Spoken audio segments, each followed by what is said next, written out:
Good morning बच्चों। आज हम प्लस टू क्लास की केमिस्ट्री यूनिट चल रही है। एलोएरिन केमिकल प्रॉपर्टी है एलोएरिन की। तो क्वेश्चन बनता है कि why haloarenes are more reactive than haloalkane. इसका कारण क्या है? तो सबसे पहला कारण देखते हैं आंसर में। तो ड्यू टू या बिकॉज, तो क्या कारण है? ड्यू टू पहला कारण है इसका रेजोनेंस में। क्या है? रेजोनेंस। तो रेजोनेंस की वजह से भी क्या है कि लो रिएक्टिव है। तो कहते हैं कि एलोएरिन्स are more reactive एलोएरिन्स shows the resonance structure. क्या शो करते हैं? रेजोनेंस स्ट्रक्चर करते हैं। रेजोनेंस स्ट्रक्चर, ठीक है, रेजोनेंस स्ट्रक्चर। सो इसलिए क्या होता है? एलोएरिन्स आर स्टेबल या लेस रिएक्टिव। ठीक है, स्टेबल होगा तो लेस रिएक्टिव होगा। ठीक है, नहीं याद रखो। आई वाज व्हाइल, जबकि कहता है कि while haloalkanes do not show, haloalkanes do not show क्या नहीं शो करता? Resonance structure. क्या नहीं शो करते? Resonance structure. तो रेजोनेंस स्ट्रक्चर नहीं शो करते, इसकी वजह से लेस स्टेबल है तो मोर रिएक्टिव है। कौन? एलोएल्केन्स। ठीक है, तो एलोएरिन्स स्टेबल है due to the resonance structure. दूसरा रीजन देते हैं due to difference in hybridisation. क्या है? Difference in hybridisation. तो हाइब्रिडाइजेशन के अंदर भी डिफरेंस है भाई। ठीक है, तो देखो हाइब्रिडाइजेशन में डिफरेंस कैसे है? तो इन एलोएल्केन के अंदर क्या होता है वो देखिए। तो क्या बताता है एलोएल्केन्स के अंदर? तो इन एलोएल्केन यानी कि देखो स्ट्रक्चर देखो क्या है एलोएल्केन का CH3Cl। तो ये कार्बन जो है सिंगल बॉन्ड से है, तो इसका मतलब इट मींस क्या हो जाएगा? sp3 hybridisation. इन एलोएल्केन्स कहता है sp3 हाइब्रिडाइजेशन। ठीक है, जो हाइब्रिडाइजेशन कौन सी है? तो अब आपको पता चल गया कौन सी? sp3 hybridisation. एंड इन किसके अंदर भाई?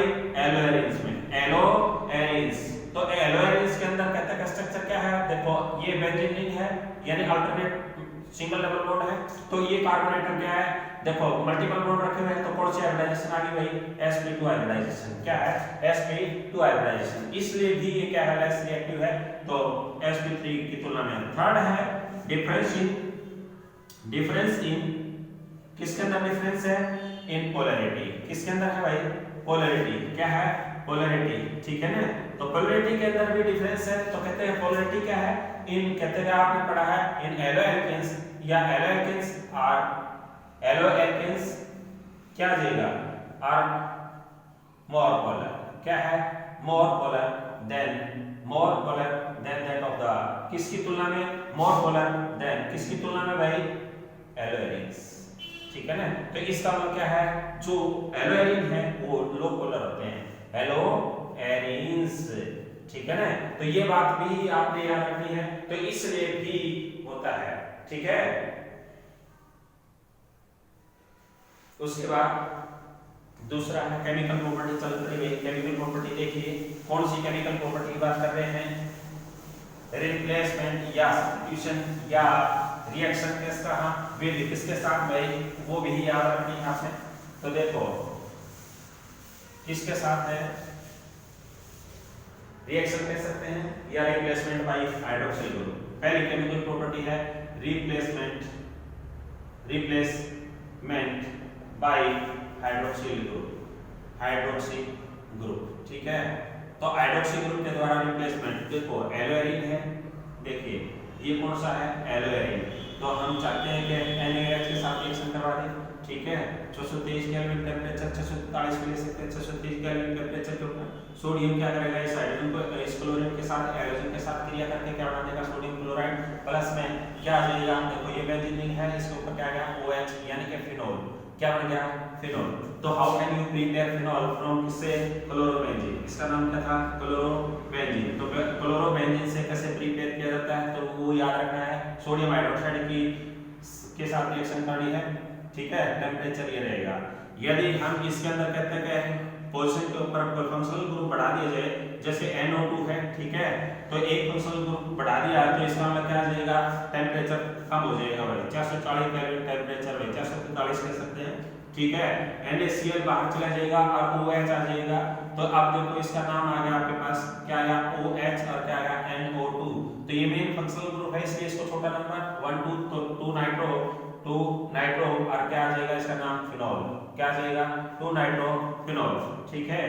दूसरा है, यदि हम इसके ऊपर फंक्शनल ग्रुप एक और बढ़ा दिया जाए तो क्या आ जाएगा, NO2 और क्या आएगा, NO2। तो सोडियम हाइड्रोक्साइड के साथ रिएक्शन करवा दी जाए तो टेम्परेचर थोड़ा सा और डिक्रीज हो जाता है, ठीक है, तो 373 केल्विन टेम्परेचर है, ठीक है।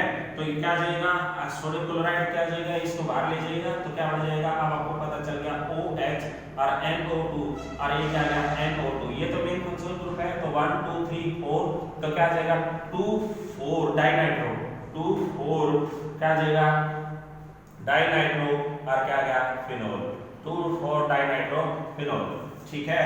यदि हम एक और फंक्शनल ग्रुप बढ़ा देते हैं, एक और फंक्शनल ग्रुप बढ़ा देते हैं, ठीक है, तो फंक्शनल ग्रुप बढ़ने पर क्या जाएगा, देखो भाई आपकी बात टेम्परेचर नॉर्मल रहेगा, ठीक है, तो नॉर्मल टेम्परेचर के ऊपर क्या जाएगा, सोडियम हाइड्रोक्साइड के साथ रिएक्शन आ जाएगी, तो टेम्परेचर शो करने की जरूरत ही नहीं रही, तो क्या है, सोडियम क्लोराइड बाहर और क्या बन जाएगा, देखो भाई, ठीक है, तो क्या गया, OH NO2 और NO2 और क्या गया, NO2, ठीक है। तो इसका नाम यानी कि यहाँ लिख देते हैं, देखो